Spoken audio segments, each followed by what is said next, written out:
Coucou tout le monde, j'espère que vous allez bien. Le nouvel oracle que j'ai reçu, c'est le Vox Divina de Vénus et Gaïa et il a l'air super beau. Il est dans un très beau coffret comme ça et j'avais reçu aussi celui-ci de Vénus et Gaïa, c'était leur tout premier je pense, il s'appelait l'oracle, avec une très très belle boîte aussi. Petite préférence visuelle pour celui-ci mais celui-là est très sympa aussi. Celui-ci c'était plus inspiré de la nature, des animaux, des plantes, des objets. Alors que celui-ci est plus inspiré de figures féminines. Donc c'est vraiment complémentaire. Du coup je vais faire le petit unboxing sur Instagram.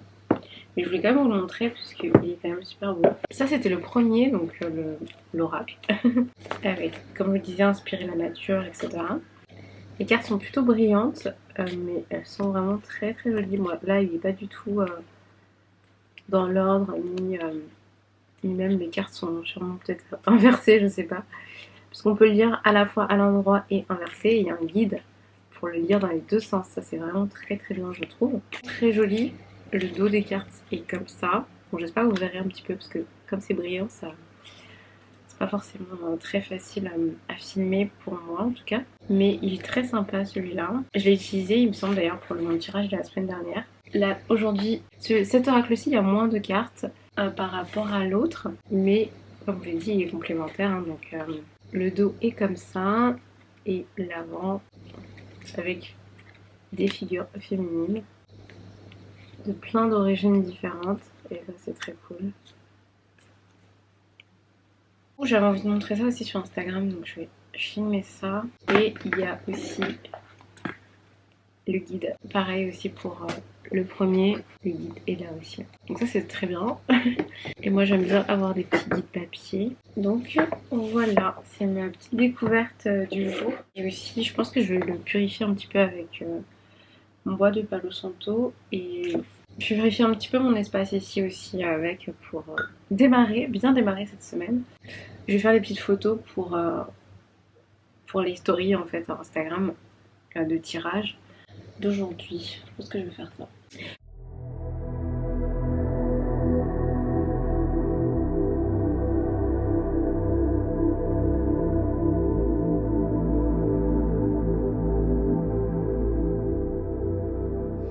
J'ai aussi reçu ce tarot que j'ai commandé, c'est le Spacious Tarot. Alors je l'ai pris sur Amazon, je ne sais pas si c'est le vrai, pour être honnête. J'ai l'impression que c'est un peu une version... c'est un faux, j'ai l'impression que c'est un faux. J'ai pas l'impression que ce soit le vrai, j'ai l'impression que c'est un peu un faux, mais c'est pas grave. Malheureusement on ne pouvait pas se faire livrer en France sur le site de la marque qui propose ce tarot, parce que j'ai été sur le site de la marque et la livraison en France n'était pas possible, donc j'ai essayé de voir, de le trouver ailleurs et je l'ai trouvé sur Amazon. Donc comme je le dis, j'ai l'impression que c'est pas la vraie version, mais c'est pas grave. La qualité des cartes est un peu moyenne, on va dire. Les cartes sont hyper fines et tout, mais en vrai je me rends compte que j'aime bien ce genre de cartes parce que c'est super facile à mélanger et en plus elles sont assez petites. Oups, mince, je vais tout tomber. Elles sont assez petites et du coup comme j'ai des petites mains, c'est pratique à prendre en main et facile à mélanger pour moi, donc j'aime trop. Et j'avais choisi ce jeu parce que il y a pas mal de paysages dans ce jeu là et de visuels vraiment super jolis. Alors c'est pas forcément le genre de tarot qu'on conseillerait vraiment aux débutants parce que il n'y a pas tellement d'infos sur la signification de la carte rien qu'en voyant l'image, mais je trouve qu'il y a vraiment de très très belles images en fait. J'aime trop, je trouve ça super joli. Et ça fait un moment que je cherche un tarot avec des paysages. Ma carte préférée... Enfin, j'ai deux cartes préférées. J'aime beaucoup celle-ci, le jugement. Elle est vraiment très très belle, je trouve, cette carte. Et j'aime beaucoup la carte du pendu, The Hangman. C'est très joli, j'aime beaucoup vue d'espace comme ça. On dirait que ça a été fait à l'aquarelle ou à la gouache. Enfin, j'aime beaucoup le rendu des cartes et des visuels. Donc, j'étais contente de le prendre et j'ai trop hâte de l'utiliser. The Lovers, on dirait les brins d'ADN. C'est très très beau en fait. Et ça me parle.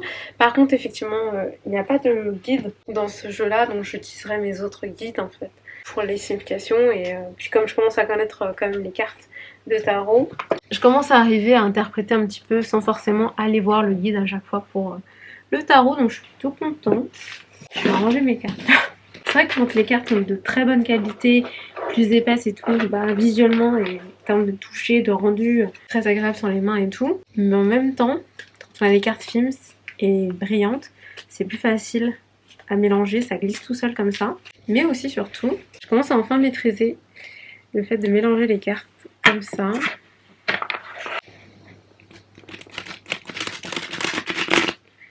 Et c'est vraiment très facile avec ce jeu-là. En plus, comme vous voyez, j'arrive à les prendre en main, ce qui n'est pas le cas de toutes mes autres cartes. Il y a vraiment plein de cartes que j'arrive pas à prendre comme ça. J'ai vraiment des petites mains. Donc c'est top et je peux mélanger comme ça aussi. Donc je suis très contente de ce jeu-là. Un de mes autres jeux préférés, j'avais pris le mini Wild Unknown Tarot. Le Spacious est un petit peu plus grand. Mais celui-là aussi c'est vraiment très pratique pour moi à prendre en main. C'est le plus facile à prendre en main pour moi puisque il est vraiment petit. Pour mélanger comme ça c'est vraiment top. Donc ça permet de bien mélanger et d'avoir à la fois des cartes à l'endroit, à l'envers. C'est très cool. Je suis en train de me dire que les mini-jeux comme ça, c'est ce qui me convient le mieux, personnellement.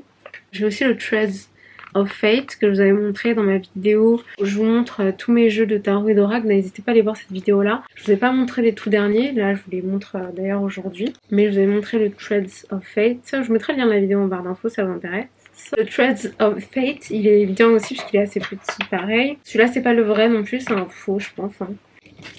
Celui-là j'avais trop sur Etsy, mais pour le coup ça se mélange super bien pareil comme ça. Donc je suis contente. Le truc c'est que je n'ai plus vraiment de place pour ranger mes cartes.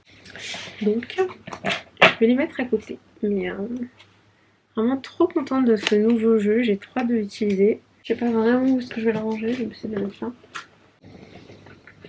Hop là.